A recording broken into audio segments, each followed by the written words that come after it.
সেই সংগ্রামের উপকার শেখ মুজিবুর রহমান সাহেবের আজকে সবার সম্মানিত সভাপতি, আমাদের সঙ্গে উপস্থিত আছেন মাননীয় তথ্যমন্ত্রী, সম্মানিত সাংবাদিক নেতৃবৃন্দ, নেতৃবৃন্দ, প্রিয় ভাই বোন, ইসলাম আলাইকুম। গতকাল খেলা দেখেছি আমার প্রিয় দল ব্রাজিলের, তারা থেকে একটু ক্লান্ত এখন আর পুরোপুরি কাটিয়ে উঠতে পারেনি। যাই হোক, আমি আসলে এখনো খেলাধুলা দেখতে পছন্দ করি, ভালো লাগে। বয়সের তরুণ না হলে মনোযোগ তরুণ অবশ্যই। যে সময় আলোচনা করতে গেলে এত অল্প পরিসরে এটা হয় না। কথা খুব সত্য কথা বলছেন, আমাদের মনে হয়েছে যে আসলে তার উপরে গবেষণাটা এত অপ্রচুর, যেটা আমার মনে হয় যে এটা ইতিহাসের প্রতি কিছুটা আপনার কৃপণতা কোনো অবিচার করা হয়েছে। আমি যেটা অনুরোধ করবো আমাদের তথ্যমন্ত্রী উপস্থিত আছেন, তার একটা সুযোগ আছে যে এই বিষয়টা নিয়ে শহীদ মুজিবুর রহমানের পুরো জীবনটা নিয়ে, তার কাজগুলো নিয়ে, তার চিন্তা ভাবনাগুলো নিয়ে একটা গবেষণা অত্যন্ত মানে ভালো মানে গবেষণা হওয়া প্রয়োজন। এখন পর্যন্ত আমি যতগুলো বই পড়েছি, আমার কাছে একমাত্র আমাদের বিশিষ্ট সাংবাদিক মাহবুবুল্লাহ সাহেব, তার বইটাই আমার কাছে সবচেয়ে ভালো লাগে। এবং এত আপনার গবেষণা গ্রন্থ বই গবেষণা বই কাজগুলো আপনার করেছেন, যেটা আমাদেরকে কিছুটা যারা পড়তে চান তারা এটা আমাদের কাছে, আমার কাছে বিশেষ করে মনে হয় আমি তার সবচেয়ে বড় জিনিসটা কোনটা নেই। অনেক কাজ করেছেন 3.5-4 বছরের মধ্যে, তিনি প্রতিটি ক্ষেত্রে রাষ্ট্রের প্রত্যেকটি ক্ষেত্রে তিনি হাত দিয়েছেন, চেষ্টা করেছেন শুরু করার। কোন বিষয়গুলো সবচেয়ে আমার কাছে মনে হয় যে মৌলিক কাজ করেছেন, প্রথমটি আমার কাছে যেটা মনে হয় সেটা হচ্ছে যে আমি যে একজন বাংলাদেশি, আমি যে সেপারেট, আমার যে আলাদা আইডেন্টিটি আছে, আমি যে পশ্চিমবাংলার বাঙালি নই, আমি এই ভূখণ্ডের একজন নাগরিক এবং আমার যে আলাদা একটা সত্তা আছে, এটা তিনি এস্টাবলিশ করেছেন তার বাংলাদেশি জাতীয়তাবাদী। আমাকে এই কাজ করার সবচেয়ে বড় কাজ মনে হয় তার। দ্বিতীয় কাজটি হচ্ছে যে তিনি যে কথাটা আমাদের তথ্যমন্ত্রীও বলেছেন, আমাদের আইসিকে সাহেব বলেছেন, যে শুধু সেটাই কারণে যে বিশ্বাসটা ছিল গণতন্ত্র হচ্ছে সবচেয়ে উত্তম, যদিও সেটা একেবারে সবই একমাত্র নয়, কিন্তু এটাকে নির্ভেজাল নয়, কিন্তু এটা একটা উত্তম শাসন ব্যবস্থা, যেটাকে একজন সৈনিক হয়ে তিনি কিন্তু নিয়ে নিয়েছেন। তো ওটাকে প্রাতিষ্ঠানিক রূপ দেওয়ার জন্য তিনি কাজ শুরু করেছেন। তিনি আপনি দেখেন, যখন 75 সালের পরে, আপনার সেই ঘটনার পরে সমস্ত রাজনৈতিক দলগুলো যখন তন্ত্রবর্তী সরকার একজন বলতে আওয়ামী লীগ, আপনার মুসলিম লীগ এবং আরো অনেকগুলো দল ছিল, সমস্ত ছত্র খান কেউ কোথায় আসে নাই, কিন্তু শুরু করলেন গণতন্ত্রে বিশ্বাস করে এই ধরনের দলগুলোকে যারা মানুষের এক জায়গায় আনার চেষ্টা করে। ওই চেষ্টা করলে কিন্তু সব আওয়ামী লীগের কাছেও তিনি গেছেন, আওয়ামী লীগকে দেখেছেন, বলেছেন যে আসলে আমরা একসাথে কাজ করি।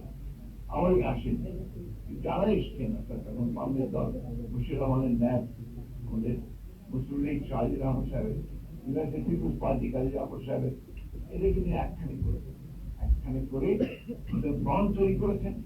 তারপরে তিনি ওর মধ্যে তিনি দল তৈরি, প্রথমে জাতীয় দল, তারপরে তিনি বাংলাদেশ জাতীয় দল তৈরি করেছেন।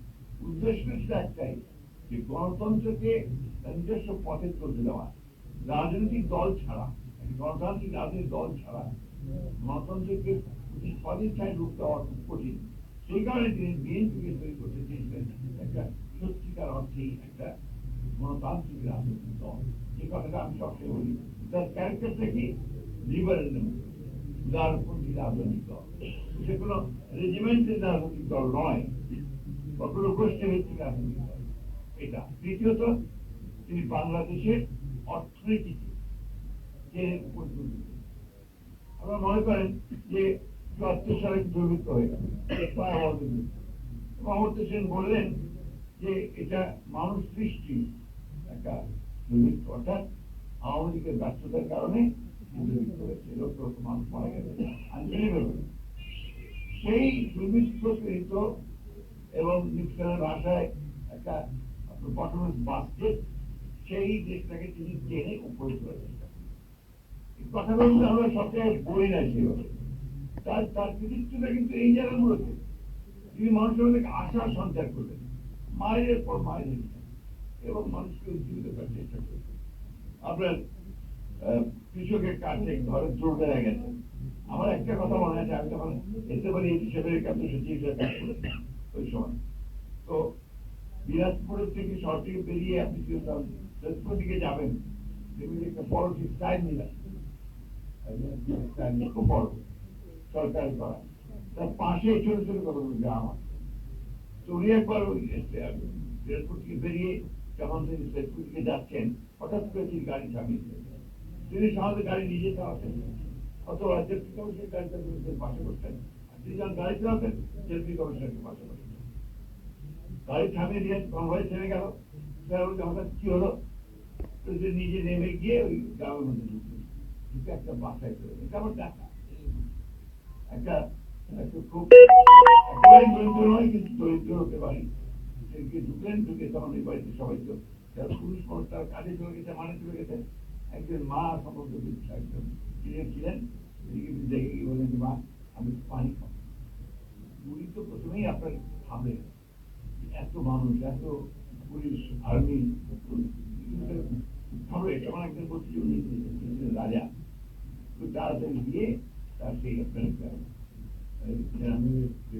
গাছ একটা নষ্ট হয়ে যাওয়া প্রায় গাছ, সেই গাছে তিনি একটু পানিটা নিয়ে খেয়ে তারপর বললেন মা আপনি আমাকে শুধু পানি দিলেন। তো বুঝলাম বলছে বাবা আমার ঘরে তার কিছু নেই, আপনি একটু পেঁপে গাছ লাগাতেন, তাতে আমাকে পেঁপে দিতে পারতেন, একটা পেয়ারা লাগাতে গাছটা গেলে আমাকে পেয়ারা দিতে পারতেন, এটা মায়ের পর থেকে আপনি করবেন। এই যে ঘটনা, এটা একটু চিন্তা ঘটনা হলেও এটাই প্রমাণ করে যে মানুষকে তিনি কিভাবে জাগিয়ে তোলেন। আপনি লক্ষ্য করে দেখবেন যে প্রেসিডেন্ট জিয়ার জানাজা হতো তার শাহাদাতের পরে, এই জানাজায় লক্ষ লক্ষ মানুষ আপনার এসে আপনার আসলো জানাজায়, এবং সব শান্তভাবে, কোথাও কোনো স্লোগান নেই, কোনো কথা নেই, চোখে পানি পড়ছে। কেন? কারণ সাধারণ মানুষ। আমার কাছে মনে হয় একটি মাত্র কারণ যে এই মানুষগুলো জিয়া রহমানকে তাদের মনের মধ্যে রঙিয়েছিল, দেশের সঙ্গে একাত্ম করে ফেলেছিল। সেই সময় টাইম ম্যাগাজিনে একটা আপনার ফিচার বেরিয়েছিল প্রেসিডেন্ট জিয়া রহমানের আপনার এই শাহাদাতের পরে ঘটনা নিয়ে। তো রিপোর্টার বলছে, রিপোর্টের নাম তো মনে নেই এই মুহূর্তে, যে তিনি যে একটা রিক্সায় চলেছিলেন, কারণ গাড়ি চালানোর সুযোগ ছিল না, রিক্সায় চলেছে, রিক্সার পেছনে প্রেসিডেন্ট জিয়ার একটা ছবি কালো পোস্টারে লাগানো। তিনি সেই রিক্সাওয়ালাকে জিজ্ঞেস করছে যে তুমি এটা লাগিয়েছো কেন? বলছে যে এই লোকটা আমাদের প্রেসিডেন্ট শুরু করেছে, একে আমি বলতে পারি না। আমরা তো আমরা এখন চিন্তিত এর পরে বাংলাদেশের কি হবে। এখন সাধারণ শ্রমিক, দেশের শ্রমিক সে পর্যন্ত এর পরে বাংলাদেশের কি হবে। জানা যাচ্ছে যখন আপনার লালবাগের বড় হুজুর সাহেব তিনি যখন দোয়া পড়ছেন, দোয়া পড়তে গিয়ে তিনি যখন বললেন, দোয়ার মধ্যে যখন বললেন আল্লাহ বাংলাদেশকে হেফাজত কর, তখন কিন্তু গোটা জানা যায় যে ক্রাউড, লক্ষ লক্ষ মানুষ ক্রাউড দুঃখে পেয়েছে। কারণ একটাই যে বাংলাদেশের স্বাধীনতা সম্পর্কে জনগণের সঙ্গে তারা একাত্ম হয়েছে। এখানেই তার কৃতিত্ব, এখানেই তার যে কাজ, সেই কাজগুলো যে স্বীকৃতি মানুষের কাছে তিনি পেয়েছেন। এক কথা বলে শেষ করা যাবে না, তো কোন দিকে না আপনার খেলাধুলা, নতুন করি, আপনার চলচ্চিত্র, তারপরে আপনার সঙ্গীত, এই যে আমাদের মেয়েটা কি নাম তাকে ছোট্ট বাচ্চা, তখন একটা অনুষ্ঠানে গিয়ে তিনি গান করে তিনি বলছেন মেয়েটাকে তুলে ধরো, ওটাকে ঢাকায় নিয়ে থেকে ভালো করে গিয়ে ট্রেনিং ট্রেনিং দিয়ে তাকে ভালো ছবি শিল্পী করো, আজকে বেবিনা তিনি কথা দেশের আমরা একজন নাম করেছে, এইভাবেই তিনি করেছেন। আপনার কৃষিতে আপনারা সবাই জানেন, শুধু খাল খনন না, আপনি এখন যে রিসার্চ ইনস্টিটিউট গুলো দেখবেন, rice research institute, agriculture research institute, sugar কেন ইনস্টিটিউট, প্রত্যেকের গিয়ে দেখবেন যে আমার একটা বড় বাগান আছে। উনি ওখানে গেছেন, উনি উনি কাজ করেছেন এবং তাদেরকে টাকা দিয়েছেন, যতটুকু সম্ভব ওই সময় কাজ করার চেষ্টা করেছেন। আপনার পৃথিবীতে বাংলাদেশের একটা নাম ছিল না, আরো নাম ছিল ওই যে বটমস বাস্কেট, তাকে সেই সময়ে ইরান ইরাক যুদ্ধে মধ্যস্থতাকারী হিসেবে তাকে নিয়েছে।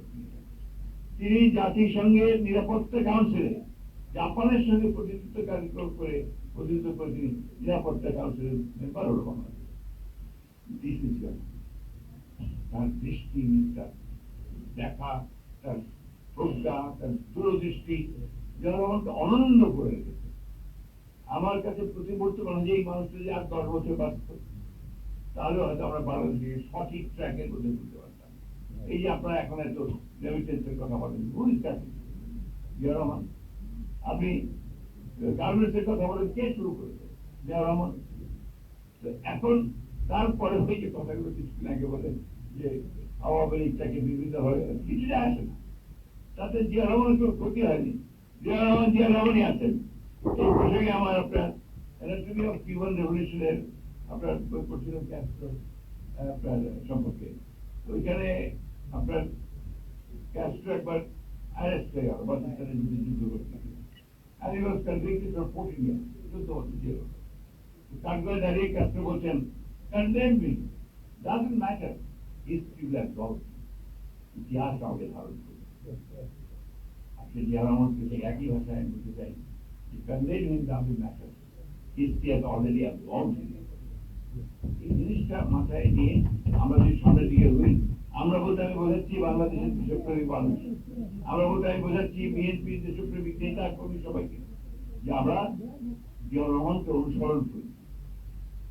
সত্তা আনবিলিভেবল, এটা অবিশ্বাস্য। কাফি খানের একটা লেখা ইন্টারভিউ আমাদের আব্দুল ভাই করা, তখন বলে আমি হিসেবে দিয়েছিল আপনার বিচিত্র, পরবর্তীকালে কয়েকদিন আগে প্রথম আলো রিপ্রিন্ট করে আপনার দেখেছেন কি আমি জানি না। এই লেখাটি যখন পড়েন তাহলে দেখবেন একটা আফ্রিকান তাকে কিভাবে মূল্যায়ন করতেন, প্রেস থেকে জিয়া রহমান। আফ্রিকানের নাম আপনারা সবাই জানেন, প্রখ্যাত সাংবাদিক। তো ওখানে উনি বলছেন যে জিয়া রহমানকে সবচেয়ে বড় যে জিনিসটা আপনার মানুষকে, ওই সময়কার মানুষগুলোকে আপনার আকৃষ্ট করেছিল তার সততা। এই যে আপনার বলেন ছেঁড়া গেঞ্জি আর ছেঁড়া সত্য ঘটনায় এর মধ্যে কোনো বাড়াবাড়ি ছিল না। আমার এখন মনে আছে যে রহমানের আপনার শাহাদাতের পরে যখন বডি নিয়ে আসলো এখানে, আসার পরে আপনার ওই পুরনো সংসদ ভবনে, যেটা এখন প্রধানমন্ত্রীর কার্যালয়, ওখানেও বডিটাকে রাখা হয়েছিল কফিনের মধ্যে, সাধারণ মানুষের দেখার জন্য। গেট বন্ধ ছিল, যেই গেট খুললো মনে হলো যে স্রোত, বন্যার স্রোতের মতো পানি আসছে মানুষ। ওইখানে বিদেশি ভদ্রলোক দূর থেকে দাঁড়িয়ে তিনি দেখছিলেন আর মানুষ দেখছিলেন। আমরা কয়েকজন বন্ধু বান্ধব আমরা সে সময় ছিলাম, আমরা যেহেতু সরকারি কাজ করতে সেই সময় আমি তাকে জিজ্ঞেস করলাম যে তুমি তো বিদেশি, তুমি এই প্রেসিডেন্টের পাশে দাঁড়িয়ে আছো কেন? বলছে দেখো আমি ওয়ার্ল্ড ব্যাংকে কাজ করি, আমি পৃথিবীর বিভিন্ন জায়গায় কাজ করি, বিশেষ করে আমি এশিয়ার দেশগুলো কাজ করি, আমি এইরকম একজন স্পষ্ট প্রেসিডেন্ট আমি দেখি। সুতরাং আমরা যতই তার সম্পর্কে গবেষণা করব, যতই তার সম্পর্কে আমাদের পরবর্তী প্রজন্মকে জানাবো, পরবর্তী প্রজন্মকে জানানো হয়েছে যে আমাদের কি লাগে, আপনারা দেখেছেন কি লাগে, আমাদের আমাদের বইয়ের মধ্যে ছিল কি লাগে, একটা মিথ্যা তথ্য ধর্মতা এসব সবার বড় চেষ্টা করছে। এই জিনিসগুলোকে আমাদের পরবর্তী প্রজন্মের কাছে জানানো দরকার। সেটা জিয়া রহমানকে গবেষণা করে তার মূল জিনিসগুলো সামনে আসা দরকার। মিডিয়ার সঙ্গে সম্পর্কটা আমাকে আপনারা ভালো বলেছেন, আপনারা অনেক ভালো বলেছেন। উনার একটা গুণ ছিল, বড় গুণ ছিল, উনি রাতে সবাইকে ডেকে নিতেন, যাদের যাদের কথা বলতে রাতে কিন্তু সেটা 12টা 1টা 2টা পর্যন্ত তিনি কথা বলতেন, অনেকটা বোর হয়ে যেত। তিনি দেশের প্রখ্যাত সাংবাদিক, প্রখ্যাত বিজ্ঞানী, প্রখ্যাত ব্যবসায়ী একটা রাতে থেকে তাদের সঙ্গে কথা বলতেন। আমার একটা অভিজ্ঞতা হিসেবে বলে, বিশেষ করে লম্বা হয়ে যাচ্ছে, থামা যায় না তো। আমি আপনার তখন ইউনেস্কো ন্যাশনাল কমিশনের কাজ করতাম ছিল ওই সময়। তো তখন জিয়া রহমান সাহেব, তখন উনি চিফ মার্শাল ছিলেন, আপনার আমাদের জাফর সাহেব তখন আপনার শিক্ষামন্ত্রী এবং বিভিন্ন শিক্ষা সচিব, ওনারা এডুকেশন কমিশন করেছিলেন। ওই কমিশনের সব জাতীয় লোকের ছিল আপনার, যত উচ্চ তখনকার দিনে সবাই বড় শিক্ষাবিদরা ছিলেন, রাজনীতিবিদরা ছিলেন। আমি হাজি মোহাম্মদ সেখানে মেম্বার ছিলেন। হ্যাঁ, পরে আপনার অধিবেশনগুলো হতো আপনার ওই এখনকার যেটা আপনার প্রধানমন্ত্রী কার্যালয় সংসদ, সেখানে হতো।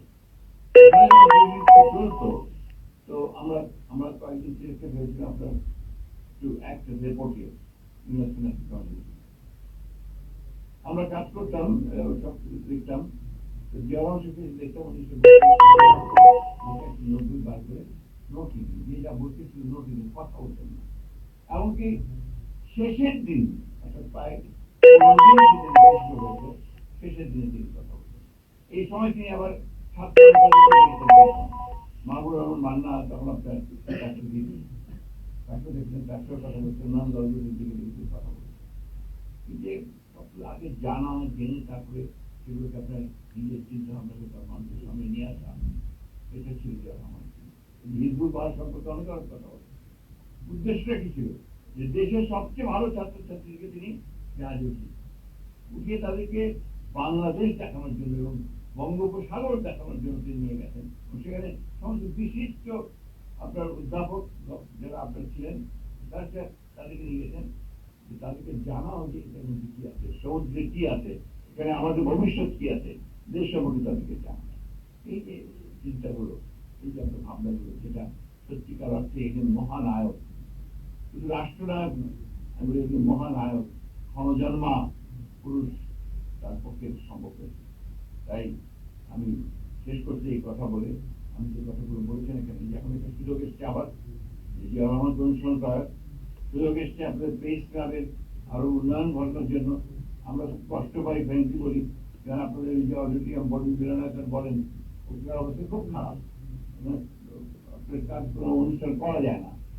এখন একবার প্রধানমন্ত্রীকে নিয়ে আসেন, আমি তো প্রধানমন্ত্রীর মধ্যে একটা ছায়া দেখতে পাই, প্রতিচ্ছবি দেখতে পাই। উনিও কিন্তু একইভাবে কাজ করছেন, দিন রাত কাজ করার চেষ্টা করছেন। এটাকে কাজের আপনার কাছে বলেন, নিমন্ত্রণ করেন, নিয়ে আসেন এবং তার কাছে যে আপনাদের অডিটোরিয়ামটা আরো ভালোভাবে নতুন করে আপনার করা যায়। সেই সঙ্গে মিডিয়ার যে সমস্যাগুলো আছে সেটা সম্পর্কে তাকে বলেন। মিডিয়ার সমস্যাটা এখন বিশাল, আমি অত কিছু বলতে চাই না। সবচেয়ে বড় সমস্যা মিডিয়া, তো মিডিয়া নাই এখন, বিজনেস হাউসের প্রতিনিধি হয়েছে। চাটুকারিতা কাকে বলে এখন ওই মিডিয়াতে দেখা যায়, কিছু মনে করবেন কিভাবে চাটুকারিতা হয়েছে। আমি আশা করবো যে এখন আপনারা শান্তি বেরিয়ে এসছেন, লড়াই করেছেন, যুদ্ধ করেছেন এর বিরুদ্ধে, নিঃসন্দেহে আপনারা ভালোভাবে কাজে লাগান। আমরা আপনাদের সঙ্গে আছি, আগেও ছিলাম, এখন আছি। আপনারা যেমন একটা জায়গায় মিছিল করেছি, এখনো দরকার হলে প্রয়োজনে আমরা এই ব্যাপারে আপনাকে সর্বত্র সহযোগিতা করেন। আপনাদের সকলকে ধন্যবাদ, আন্তরিকভাবে ধন্যবাদ জানাচ্ছি আমাকে আমাদের কথা বলার সুযোগ দেবেন। ধন্যবাদ।